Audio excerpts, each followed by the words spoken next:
transported 26, but we treated quite a few more than that. It was so many. If you can understand if you begin to pick up one patient, you have multiple people jumping in the same ambulance. So it was chaotic, it was chaotic because people were just jumping in. There was no protocol at that point. When we pulled up, people wanted help. So it was hard for our medics to track every single person they touched that night. When those family members got the word their loved one was in there, just being at the Beardall Center, hearing the family member, hearing the cries, my heart goes out. Was able to actually console some family members and talk to some of them about their loss. I actually talked to the police officer that actually took the shot to the Kevlar helmet. So on those levels, yes, I have spoken to people, and it was, like I said, it's a heartfelt conversation. Proximity to the scene, we have a fire station literally a block away, and those individuals actually observed firsthand what was taking place.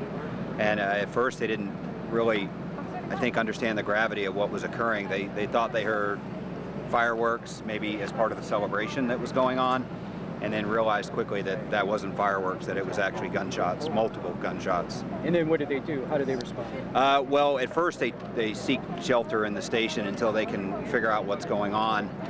They made several notifications to our communications. In addition to the multitude of 911 calls they were receiving, we had a unit that was right there. They were just thrusted right into the center of this activity almost immediately. Okay, and so were they at that immediate response? Were they helping people outside? They weren't inside? Absolutely. We also had a rescue truck that was departing the hospital. So between that engine and that rescue, they were actually able to start triaging and start transporting and getting people to the hospital that had been injured. They're estimating about 15 to 18 that arrived on the doorstep of the fire station immediately after the incident.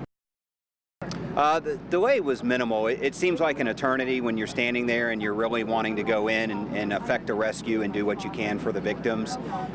This was a dynamic scene. It changed throughout the 5 hours that I was in command.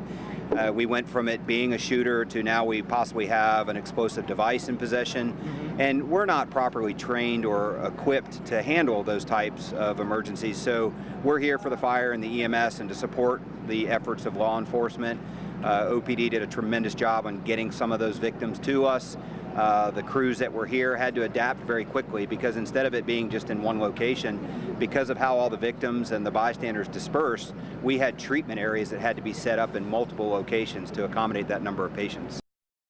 To our main treatment area, we had about 80 personnel, 35 apparatus, 18 of which were transport-capable ambulances and rescue trucks on the scene within about 10 minutes of the initial call. Initial responders were here in under 5. So we had a tremendous amount of resources on scene very, very quickly from Orlando Fire Department. Our supporting agencies such as Orange County Fire Rescue and RMA also participated. And then the support that we got obviously from Orlando Regional Medical Center as our level 1 trauma center. What time were you there? The call came in right after 2 a.m. and I was there within about 3 or 4 minutes of that. Can you describe what you saw as far as when you got chaos and demand and all that? You know, our hearts and prayers go out with the family of the victims. This is a sad day for our community. As a commander of the gentlemen and women that worked on the fire and EMS side of it, I couldn't be prouder of them. I don't think none of them really knew what to expect, what they were walking into.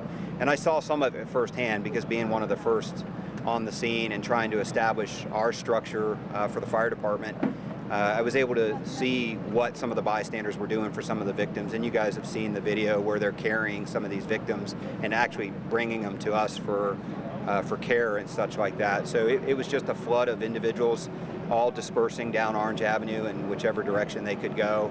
Some of them walking on their own, others carrying bodies that you knew just by looking at them were probably already deceased, but they were doing their part to try to get them out of the scene.